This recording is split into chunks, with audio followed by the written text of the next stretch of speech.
Hello everyone, स्वागत है आप सभी का आपका प्यारा सी YouTube channel Ravi sir Hindi में। आशा ना पूरा विश्वास है आप सभी स्वस्थ होंगे, मस्त होंगे। ऐसे ही स्वस्थ रहिए, मस्त रहिए, अपने जीवन में तरक्की करते रहिए। तो आज हम आप लोग के लिए लेकर के आए हैं सर्वनाम, जिसको इंग्लिश में प्रनाउन के नाम से जाना जाता है।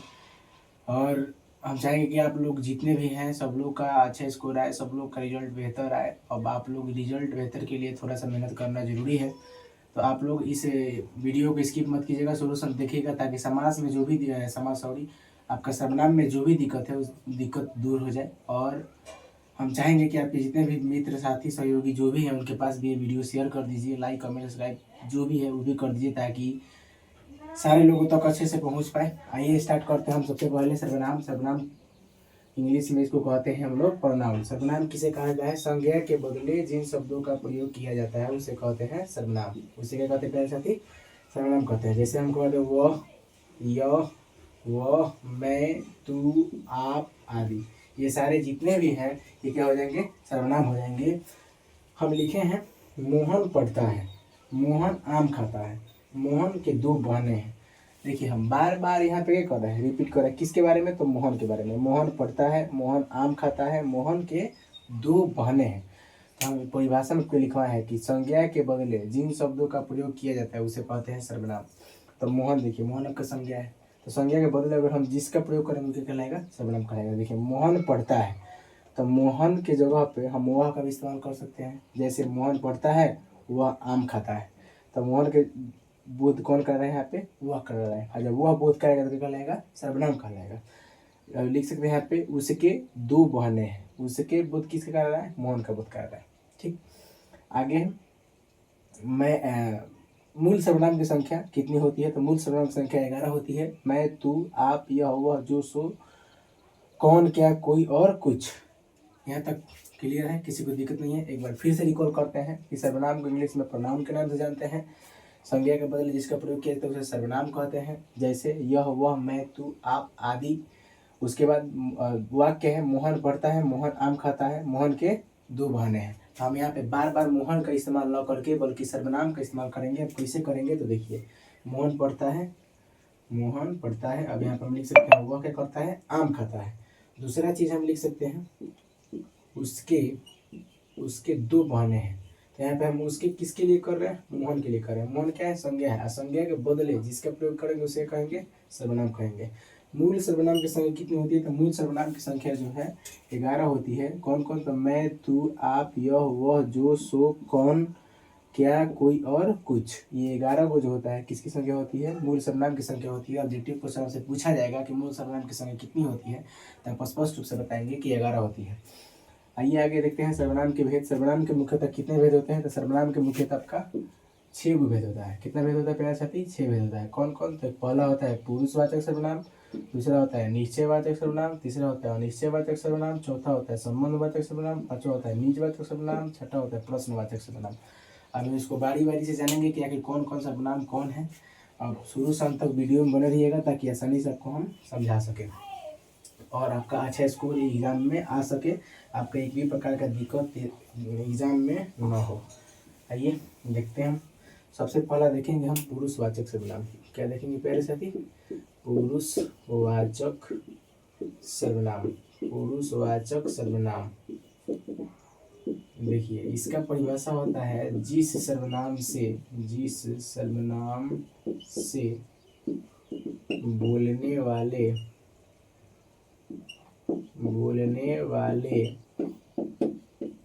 सुनने वाले या जिसके बारे में बोला जाए उसका बोध हो पुरुषवाचक सर्वनाम कहलाता है। पुरुषवाचक सर्वनाम कहलाता है। जैसे कह दें मैंने कल उसका घड़ी उनको दी। ठीक, जैसे हम कह दें मैंने कल उसका घड़ी उनको दी। ठीक, तो हम बोलने वाले हो जा रहा है मैंने, कल किसको दिया है, उसका घड़ी किनको दिए हैं, उनको दिए हैं। तो बोलने वाले, सुनने वाले या जिसके बारे में बोला जाए अगर उसका बोध होता है तो पुरुषवाचक सर्वनाम कहलाएगा। एग्जाम्पल के तौर पे आप ले सकते हैं, जैसे कि आप हमारे समक्ष बैठे हुए हैं और हम आपसे बातचीत कर रहे हैं और हम मान लीजिए कि किसी जगह के बारे में बात करें, जैसे बोल दें कि ताजमहल अच्छा है, ताजमहल बहुत ही बेहतरीन है, ताजमहल आगरा में है, हम इसके बारे में चर्चा कर रहे हैं। तो सबसे पहले हो जाएगा हम बोलने वाले, हम किसके बारे में बोल रहे हैं, ताजमहल के बारे में बोल रहे हैं। सुन कौन रहा है, तो आप लोग सुन रहे हैं, हम बोल रहे हैं, आप सुन रहे हैं, यानी बोलने वाला सुनने वाला। हम किसके बारे में बोल रहे हैं, तो ताजमहल के बारे में बोल रहे हैं। बोलने वाला, सुनने वाला या जिसके बारे में बोला जाए अगर उसका बोध हो तो पुरुषवाचक सर्वनाम कहलाता है।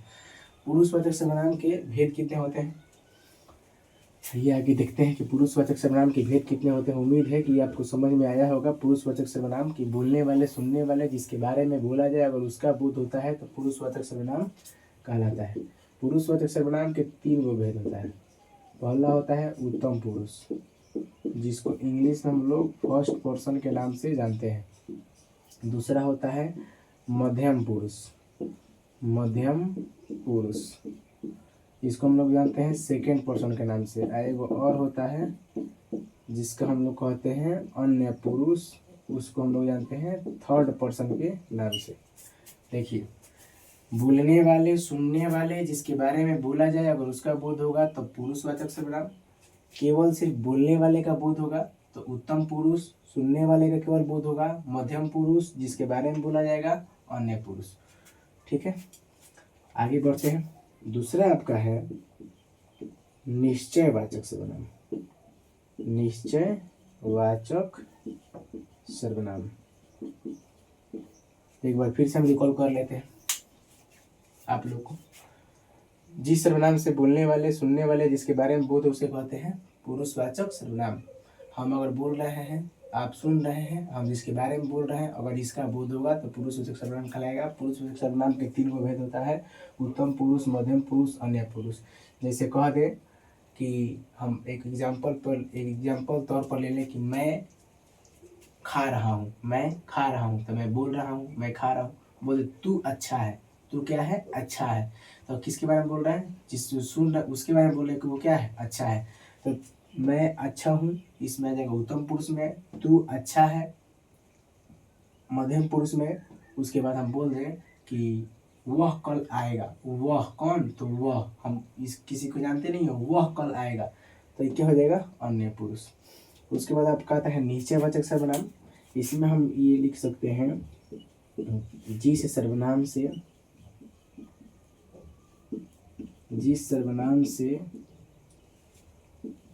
वस्तु की निकटता या दूरी का बोध हो, निकटता या दूरी का बोध हो, निश्चयवाचक सर्वनाम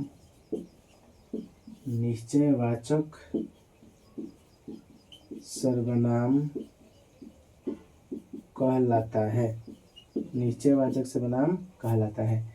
जैसे में अगर हम लिखें, हम जैसे में ये भी लिख सकते हैं, आपका वह बोतल है, वह क्या है, बोतल है। दूसरा लिख सकते हैं हम, यह कलम है।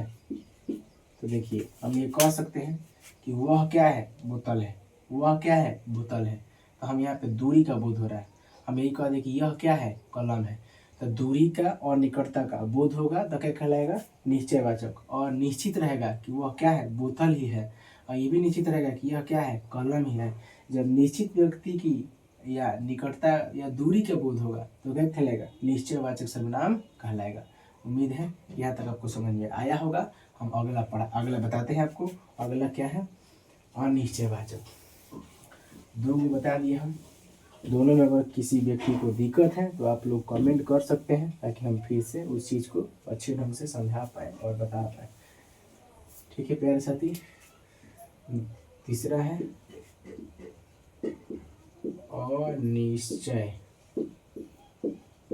अनिश्चयवाचक सर्वनाम।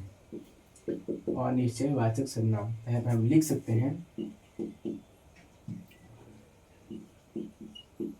कुछ और कोई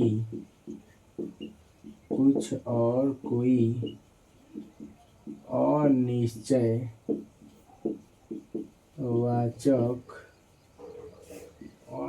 वाचक सर्वनाम है।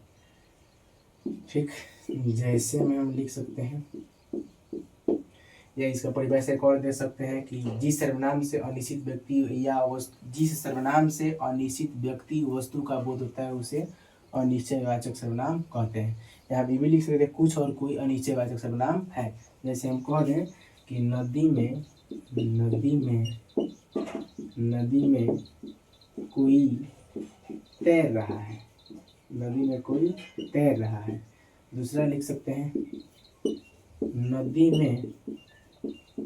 में कुछ तैर रहा है। नदी में कुछ तैर रहा है। देखिए नदी में कोई छोटा वस्तु होगा, नदी में कोई तैर रहा है यानी बड़ा वस्तु होगा। नदी में कुछ तैर रहा है, छोटा वस्तु होगा।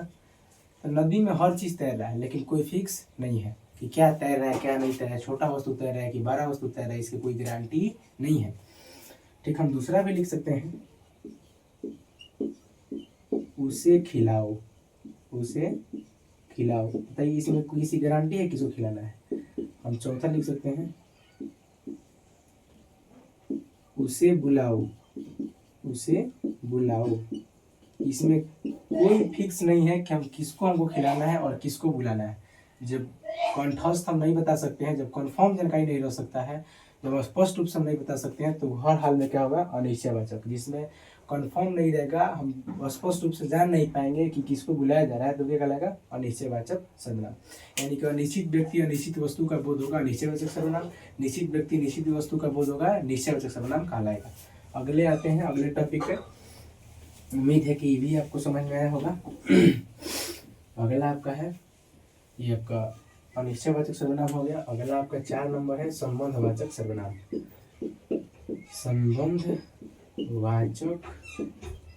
संबंधवाचक सर्वनाम। चलिए हम लिखते हैं जो सर्वनाम प्रधान वाक्य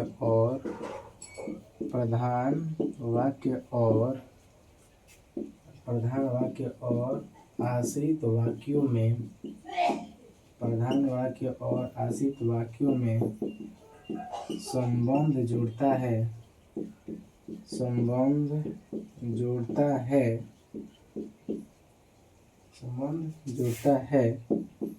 उसे संबंधवाचक सर्वनाम कहते हैं। जैसे में अगर हम देख लें, संबंध का मतलब तो सबको पता ही होगा, एक दूसरे से रिश्ता जोड़ना, संबंध जोड़ना। जब संबंध का बोध होगा तो क्या लगेगा संबंधवाचक सर्वनाम। जैसे में देखिए हम ये भी कह सकते हैं जिसकी लाठी उसकी भैंस। दूसरा हम लिख सकते हैं जहाँ न जाए रवि वहाँ जाए कवि। यानी जहाँ नहीं जा सकता है कौन, रवि, वहाँ कौन जा सकता है, कवि। फिर दूसरा हम लिख सकते हैं जो सोता है सो खोता है। जैसे में लिख सकते हैं जो सोता है सो खोता है। जो और यहाँ पे क्या हो जा रहा है सो। जो सोता है सो खोता है। और जब जो सोता है खोता है, जो और सो यहाँ पे संबंध जोड़ रहा है, जहाँ और वहाँ यहाँ पे क्या संबंध जोड़ रहा है, जिसकी उसकी संबंध जोड़ रहा है। हम ये भी लिख सकते हैं जहाँ पे जो सोता है वो खोता है, यहाँ पर क्या हो जा रहा है संबंधवाचक सर्वनाम, क्योंकि इसमें आपका संबंध जुड़ रहा है, जहाँ और वहाँ संबंध जुड़ रहा है। यहाँ पे जिसकी उसकी भी संबंध जुड़ रहा है, यहाँ पे जो सो से भी संबंध जुड़ रहा है। जब संबंध जुड़ेगा तभी क्या लगेगा संबंधवाचक सर्वनाम। फिर आगे हम बताते हैं अगला जो आपका 5 नंबर है उसको हम लोग कहते हैं निजवाचक सर्वनाम। निजवाचक सर्वनाम जो है बहुत ही आसान है और आसान ही टॉपिक है। खैर क्या बताया जाए, अगर आप अच्छे से इसको पढ़ते हैं तो आपका अच्छे ढंग से इस एग्जाम में स्कोर आएगा। निजवाचक सर्वनाम देखिए, जिस सर्वनाम में दो आप दिखाई दें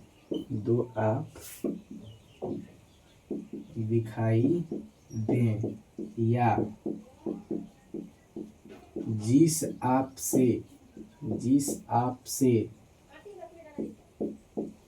खुद या स्वयं का बोध हो, निजवाचक सर्वनाम कहलाता है। जैसे हम कह दें आप अपना काम आप ही कर लो, यानी कि हम यहाँ पे कह सकते हैं कि आप यहाँ पे आप किसका बोध कर रहा है, पुरुषवाचक सर्वनाम का बोध कर रहा है। आप अपना काम आप ही कर लो, यहाँ पे वाला जो आप है ये किसका बोध कर रहा है, स्वयं या खुद का बोध कर रहा है। और जब स्वयं व खुद का बोध जो भी आप कराएगा तो क्या कहलाएगा, निजवाचक सर्वनाम। क्या कहलाएगा प्यारे साथी, निजवाचक सर्वनाम। या हम दूसरा कोई एग्जाम्पल के तौर पे लिखते हैं तो हम ये भी लिख सकते हैं कि मैं आप ही चला जाऊंगा,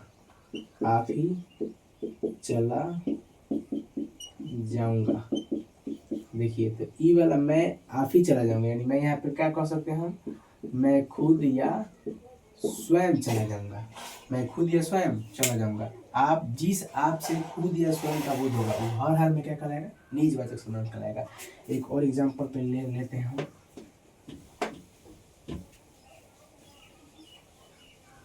एक और लेते हैं, जैसे तू अपना काम आप ही कर लो। जैसे तो यहाँ पे आप जो है किसके का बोला जा रहा है कि यहाँ पे लिख सकते हैं हम कि तुम अपना काम खुद ही कर लो, स्वयं कर लो। यहाँ पे हम ये भी बोल सकते हैं। तो आप जो है किसका बोध कर रहा है, खुद या स्वयं का बोध कर रहा है। जब खुद या स्वयं का बोध कराएगा तो हर हाल में निजवाचक सर्वनाम कहलाएगा। उम्मीद है कि यहाँ तक भी समझ में आएगा। पहले आपको बताएं कि नीचे पुरुषवाचक सर्वनाम जिससे बोलने वाले, सुनने वाले इसके बारे में बोला जाए, अगर उसका बोध होता है तो पुरुषवाचक सर्वनाम कहलाता है। पुरुषवाचक सर्वनाम के 3 भेद होते हैं, उत्तम पुरुष, मध्यम पुरुष, अन्य पुरुष। जिससे बोलने वाले का बोध हो, जिससे सुनने वाले का बोध हो और जिसके बारे में बोला जाए। बोलने वाले से बोध होता है उत्तम पुरुष, सुनने वाले से बोध होता है मध्यम पुरुष, जिसके बारे में बोला जाए अन्य पुरुष। ठीक, उसके बाद बताएं कि निश्चित व्यक्ति व वस्तु का बोध होता है तो निश्चयवाचक, अनिश्चित व्यक्ति वस्तु का बोध होता है निश्चयवाचक। संबंध जुड़ता है तो संबंधवाचक सर्वनाम, जैसे जिसकी लाठी उसकी भैंस, जहाँ न जाए रवि वहाँ जाए कवि, जो सोता है सो खोता है। यहाँ तक क्लियर है, किसी को दिक्कत नहीं है। अब अगला बताओ अभी निजवाचक सर्वनाम, जिस सर्वनाम में आप दिखाई दे या जिस आप से खुद या स्वयं का बोध होकर कहलाता है, निजवाचक सर्वनाम कहलाता है। आप जब भी दिखाई देगा, दो आप दिखाई देगा तो प्रथम जो आप होता है बहुत ही रियर केस में आपका पुरुषवाचक सर्वनाम होता है, लेकिन दूसरा आप हर हाल में आपका निजवाचक सर्वनाम हो जाता है, क्योंकि उस आप से खुद और स्वयं का बोध होता है, जिसके कारण वो क्या हो जाता है, आपका निजवाचक सर्वनाम हो जाता है। आइए एक आपका अंतिम है प्रश्नवाचक सर्वनाम, उसको भी बताते हैं आखिर प्रश्नवाचक सर्वनाम होता क्या है।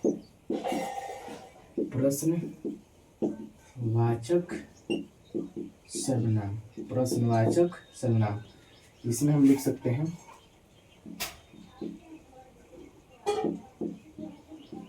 कौन और क्या प्रश्नवाचक सर्वनाम है, कौन और क्या प्रश्नवाचक सर्वनाम है। या हम ये भी लिख सकते हैं जिस सर्वनाम से प्रश्न पूछने का बोध हो प्रश्नवाचक सर्वनाम कहलाता है। प्रश्नवाचक सर्वनाम कहलाता है। प्रश्नवाचक सर्वनाम कहलाता है। जैसे हम अगर कह दें आपसे कौन आया है, कौन आया है। दूसरा कोई, कौन आया है, एक सेकेंड, इसमें हम थोड़ा सा गलत लिख रहे हैं, गलती से लिख दिए। जैसे हम कह दें आपका नाम क्या है, आप कौन है, आप कौन है।